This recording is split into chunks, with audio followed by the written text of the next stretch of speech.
Hi, welcome Kailyn to our very first live podcast show. We've been doing this podcast, Fish Out of Water, for a couple months, and we decided that we should not only record and share the episode once it's been edited, but actually invite the audience into asking some questions, especially to the three guests that we have for today's schedule. So first, I just want to say thank you guys so much for showing up for us and for supporting this podcast. We create this essentially so that we can just share the amazing stories of the people that we have the privilege of encountering at our company, Holy Red Studio, and through a membership. Yes, I know I'm bad with intros. I'm getting better at it, but I'm Daryl O. I'm the founder of Holy Rat Studio. To my left, I have Saskia DeBorograph. She's the incredible content creator and, oh my God, I'm just blanking. I'm fine. We're live. It's okay. Saskia, what do you do? Why am I am the content and operations director at Holy Rat Studio. Yeah. Eleanor, who are you? Yeah. I am Elena Franco, and I am the Director of Research and Development. Yes. Okay, good. Like I said, thank you guys so much for coming with us live. If this is your first time to Twitch, no problem. We're familiarizing ourselves with this platform as well. But what makes it really cool is that you actually can ask Kailyn questions live. So if you are in Twitch, feel free to interject. This is supposed to feel like we're all in the same room together and that we're all just hanging out. But mostly what we want to focus on is this incredible person in front of me, Kailyn. Welcome. Hi. I'm not going to butcher your intro like I did with Saskia. So I'm just going to let you introduce your incredible self to the audience. Just tell us a little bit about who you are and what you do.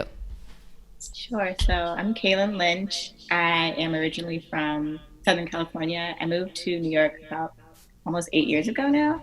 I went to St. John's University for undergrad, studied psychology there. Then straight from there, I went to New York University and got my master's in applied psychology.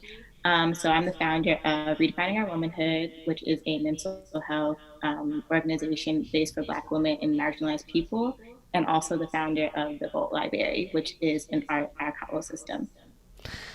Yes. So you wear many hats and you've accomplished so many things, but I think we've had the privilege of seeing a really dynamic journey that started with you actually pursuing a personal project at Clinton Hill by interviewing me, right? That was the first time we met with Drew. Yeah. I remember, the toilet clogged during your rental. Oh my God, that's right. Yeah. Joe and I were desperately trying to play super and we tied a ribbon to this little bit of the toilet so that hopefully it was really embarrassing. It's all right. It never happened to you again. No. So. And you still stayed and liked us. So it's great. But before we go into sort of how we know each other, Kailyn, I'd love to sort of invite people into a little bit more about your backstory and what it was like for you to study psychology at NYU. Because I think that was something that you and Elena related on a lot as to what it's like to actually pursue academia with purpose to affect change in the world, but then be confronted with some issues from the institution that made it difficult for you to do that. Yeah, I think I have a very interesting background in regards to academia. Honestly, I grew up really poor, as the first person in my family to go to college. The first time I had ever been on a plane or gone out of the state was when I was 18 and went to St. John's. That was the first time I'd ever step out of the state. And I really had no clear understanding of what college was. I just was I knew it was my way out of a bad situation. And that's kind of how my approach was to college. And I know a lot of young Black women, that's the case for a lot of us too. I studied psychology in high school and I really fell in love with it. And that's what I just chose to do for my my major. Fortunate for me, my sophomore year, I met my mentor there, Dr. Seattle Wallace. She's like a very well-renowned researcher. And I think I did like a project on Black women and breast cancer and like health engagement. It was like a health psychology course. And she had a meeting with me one day and was like, do you want to be a research assistant on my team? Had no idea what that meant. But just like, I'm such a curious person. I was just like, sure, like, why not? Like, I don't like it, I'll do it.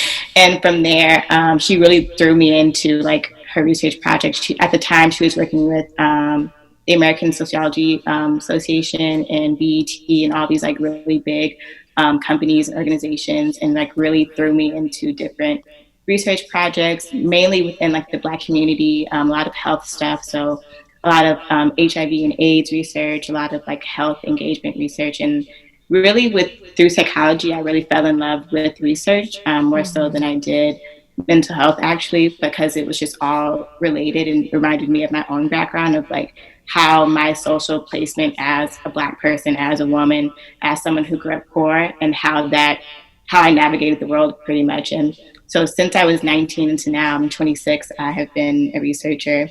And for me, it was a way for me to see data and context and how I could use my voice to tell a story, basically. And even, as a creative, that's like the driving point of all of my work really is how can I tell a story with the data that I have. And so that's really where my background comes from. It's incredible. So is that something that has invited you into like being interested in visual arts? Because I think that something that stuck out for us and what we were so excited about is that you have such an incredible amount of talent in your research and in your pursuit of sort of the mastering of psychology, but at the same time, you have such an incredible knowledge of visual storytelling. Yeah.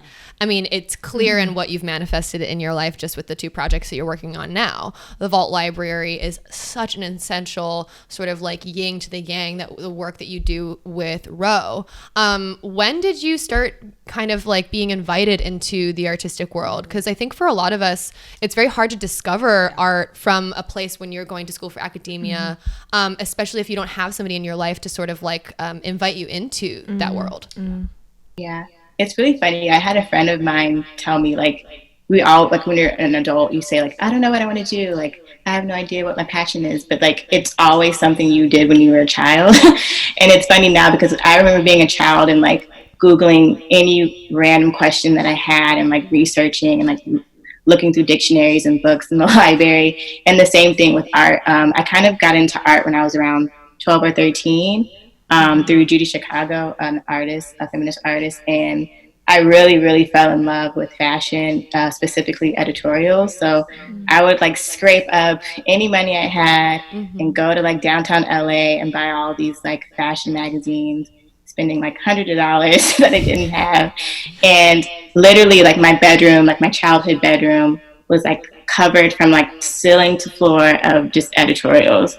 Like there was no piece of like wall that you could see. And it reminds me of the Vault. Like that's what I did. And every month, like I would arrange it and like tell a story. And for me, it was just a way to like escape. And like my imagination was always a way for me to like shape the world that I wanted to see. And editorials for me was like always this like imaginary world that was just like outside of myself. And so for me, like curation is something that it's how I tell stories. And even with the Vault Library, a lot of it, when I look back, I'm like, I was like, this is very personal, and maybe people don't know that, but it's just kind of how I express myself. And I think sometimes I don't have the words for things. And even with, Row, I think a lot, and especially like Black women and marginalized people, sometimes the things that we go through, I don't think we have the words for. So I try to articulate, emotions through visual art. Yeah, it's something that I think resonates with at the core of who we are as humans. Yeah. Like, and it's definitely something that I relate to that a lot, actually. Elena was laughing because like I remember I had a wall, and you actually used to come over and collage with me, remember? Yeah. And we'd like make the wall. Yeah. That's so funny. I had a wall that was filled with just like only like nature documentary photos. It's just like photos of animals that I was cutting out of. What a tourist collage. I know. Just like a beautiful photo of a fly. Like the first time I went to Daryl's house and I saw her collage wall, I was like, okay, this girl and I are gonna be like best friends. It was like the coolest thing ever. It was just like you couldn't even see the wall. It was just magazine cutouts. Yeah. So how do you think you've sort of like married storytelling with Row? Because obviously it's like it's a lot of things. It's a platform, you know, it's a resource, and obviously like a lot of people who follow the Instagram aren't necessarily like part of the membership, but everybody's sort of tapping into it for different reasons. How do you think that you've been able to create like this aspect of storytelling in your mental health business? Right. I think one of the biggest things behind Row was communion. And, you know, because I would want this space to be worldwide, really online was the only way to do that. And I wanted to share tangible resources, mental health resources, but I also understand that like the people that I want to talk to are people who this is their first time engaging with psychology or mental health, period, right? So there's only so much we can say just within like a few paragraphs or just a one-off post, right? But so I want to make sure I'm not using jargon that people may not understand or, you know, talking about very complex things in a very simple, digestible way. And again, for me, because, you know, language can be so limiting, I like to share visuals as a way to kind of invoke some sort of like intuitive emotion. Because if I felt something looking at something, I'm sure someone else may feel the same way. So I think, again, like curation for me is a way to do that. And I can still like, it's just as impactful as, you know, sharing an essay, in my opinion, or a journal article. It's like that same emotion. We all learn differently. Like I'm an academic, but I'm also creative. And I think those both sides of my brain really, it's just as equally important. You know, someone might find a picture or a video that we post that may be the thing that they needed to see, or someone might read, you know, a post on meditation that we made, and that might be something that they needed. So I just wanted to make sure we were like reaching everyone, because mental health and wellness and, you know, our journey in that looks so different. And I wanted to make sure I wasn't just talking to the creative. I wasn't just talking to the person that may be a therapist. You know what I mean? I wanted to talk to everyone. Yeah. Accessibility and language is like so important, and it's not something that it's like necessarily seen as a tangible like gatekeeper, because it's not physical. But I think that if it shows in the work and the patience that you put into the work in Row. I'd love to invite people into the story about how Row came to be to begin with, actually, Kailyn, because it's such a powerful story. Yeah. So I remember I was presenting research at Columbia University, and it was on the Afro-Caribbean community and mental health. And we had wrapped up, and someone in the audience asked me what was my like hangups with like the angry Black woman stereotype. And I said I resented it because, you know, I'm a Black woman and I am angry because I have a lot to be angry about. So I was just resenting that whole phrase of like, you know, the angry Black woman thing. And she's told me, well, instead of resenting it, why don't you redefine it, redefine what angry means? And at the time, like, this is way before Row even like popped into my mind, but that was something I always held on to. My mentor at NYU, there was like a grant award at NYU going on, and she was like, well, just like maybe think of something. It would be a good experience on your resume. So literally it just kind of flowed out. And when I, you know, came to you all with it, it was just a research project. It was going to be like a one-off research project and something I can like write a one-page article on, and that was going to be it. And then I really just saw the need for it, and I think you all like really like shine the light on the need of it as well. And through that, just is what it is now, and it's growing into a space where I really want to be a bridge for people to their resources. And as a researcher, I'm seeing a lot of like, I had a lot of like introspection within myself of like, I'm collecting all this data from these like marginalized communities, but like, what am I really doing with it? You know, these journal articles cost like $300, you know, and I'm writing about poor, underserved communities, like who am I really writing for at the end of the day? And like, what is this journal doing? You know, if it's not making any like actual change in reality. And just seeing, you know, people like Kim Porter, people like, you know, Serena Williams, who this goes across like class and everything. Black women are just like targeted within all aspects of health. And I just thought like I don't really want to engage in a system that doesn't serve me and it wasn't made for me. And I'm sure a lot of Black women and marginalized people feel the same. And but at the end of the day, I also get that because I'm a researcher and because I'm in mental health doesn't mean I'm an expert on anyone's health, you know. So I wanted to make sure to give people, and not using the word empower, because I don't think that kind of was like a whole thing, but I wanted to reflect to people like you have the power to recognize what feels good for you and what you need. So like let's use as an ecosystem of like we have all these Black practitioners and allies who are practitioners. You are the expert of your needs. How can we all form and make together?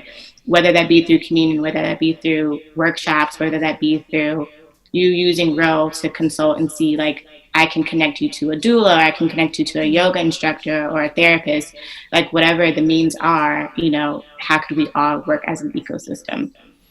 That's so powerful. And I love something that's like I think we all relate to is just like the thought that you are the expert of your experience, and that there are so many of us across so many different communities and identities that experience that in one way or another. And or at least experience being told by somebody else that like we are not the authority of our own lives or our own bodies or our own spaces.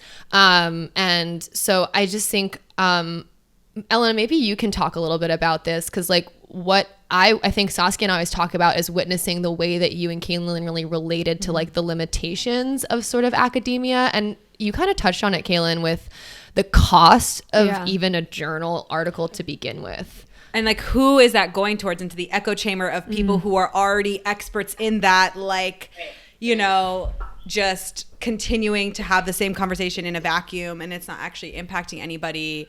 But, you know, really taking, you know, I feel like you're such an example of somebody who went into, you know, you went to school, I mean, correct me if I'm wrong, to become a therapist, right? Like, as like, you were like, this is a tangible way that I can like effectuate change and connect with my community, to only figure out that like, you know, I don't know if you want to kind of touch on that story, because I really relate to that, you know, going in one way, but coming out with something that's even more valuable, and look at what you're doing now with it. Yeah. So I actually started out in NYU to become a therapist. And the first year in really doing like having like actual clients, I realized, and I like advocate for mental health resources and therapy. I think everybody needs a therapist, but I really felt like it was a Band-Aid to a much bigger problem. I think therapy is a Band-Aid for like a much bigger problem. And I wanted to see something where it's like, before you needed therapy, or like how about we stop the trauma, or how about we heal the intergenerational trauma first before you needed to go to therapy for like some sort of traumatic event, right? So I just felt like it was more of a systematic issue. You know, just being a Black woman, I felt like so many other Black women that I know are going to therapy for like super, super heavy traumatic things. And I thought before we even got there, how about we stop the trauma, right? And so for me, I just felt like therapy, especially seeing just one-off individuals, was just not, I thought I just had a bigger, and I could create a bigger impact. So at NYU, I switched my major and I was able to do applied psychology, specializing in health psychology and research. And that's where I learned a lot of like program development, how to build a program, how to use data in a meaningful way where we can create curriculums and programs that can actually like create seeable change. And to me, it's like, especially for Black people and marginalized people, there's like so much work to be done. And obviously, I think we need therapy for everyday things, right? Because I think, especially now with what's going on with the protests and with COVID, I think a lot of people, non-Black people, don't understand is that we are still human beings. Like, we're still dealing with breakups, we're still dealing with our jobs, we're still dealing with just like minuscule things, right? On top of all of this. So I think therapy is just not enough. You know, we need systemic change. And through that, we need programs, we need curriculum, we need at a more higher level than just therapy. amazing. Yeah, I mean, you're really talking about healing, you know, and really the distinction between excuse the cat. My cat's just making so much noise. It's all right. She just wants to be on the podcast. What were you saying, Elle? Yeah. Just the, you know, larger conversation of healing. And, you know, I hadn't really even thought about how therapy really kind of is, you know, it is kind of like a Band-Aid, you know, you're just kind of trying to like Which is needed. Which exactly. But, you know, really, you know, what is healing, you know, and the different ways that you've created really unique programming and are really going directly into, you know, groups of people and actually congregating groups of people to engage in that. But it's also a marathon and not a sprint. And so Facts. pursuing activism through Roe, I really do see that line like as a very clear straight line from what you are doing and sort of like what is even happening outside of our windows right now that has been happening, right? Is that it's protesting and being on the front lines is 100% something that needs to be done, but those individuals also need healing space because they're putting themselves on the line. But then healing in and of itself is a part of contributing, I think, to the change, and also supporting companies, quite honestly, Kailyn, because your path to entrepreneurship, even if it's built upon a foundation to affect change over profit, like I really think that I've seen a lot of people want to support these ideas. So I think if there's anybody that happens upon this or watches this, I want to shamelessly plug Kailyn and Roe. Yes. I want you to Venmo her cash for absolutely no other reason other than this idea deserves to be supported. But also, if you are somebody who is in need of mental health practice and you want to be in charge of your mental health practice and you want to be the authority on what is best for you, like Kailyn is just such a shining example of somebody that even if Roe isn't the thing that you are going to suggest, like you are the type of person that's going to really point them in the right direction. So do you think, Kailyn, could you list some of the resources that Roe is providing as an organization? We have been providing workshops, and something that you said, Dara, really made me think of that. Our very first workshop was at Hill House, Black-owned, based in Brooklyn. Really And close to here. what's really I think important for people to kind of examine is that wellness right now is super trendy. It's like it's literally the leading just like industry right now in America. And it's this idea that healing can be sold, or it's just this tangible thing that's like something you can just buy. And, you know, so a lot of times you're thinking, if I go to therapy, if I do yoga, and if I light some sage, I'll be healed, right?